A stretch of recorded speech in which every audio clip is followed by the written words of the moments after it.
لو مشيت دلوقتي عمري ما هسامح نفسي. مياو. جسمك كله متأذي والمادة السوداء بتاكل طاقتك.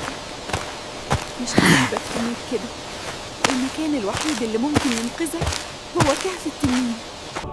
لو في أمل واحد هلاقيه هناك. الحمد لله وصلنا مدخل كهف التنين. يلا يا أصدقائي ادعوا لمياو واضغطوا إعجاب لو عايزينه يرجع أقوى من الأول. يا ملك التنانين انقذ صديقي، هو حارس المدينة. حتى لو حياتي هتضعف هديله قلبي عشان يعيش. من دلوقتي معاك قلب تنين ومسؤولية مدينة كاملة.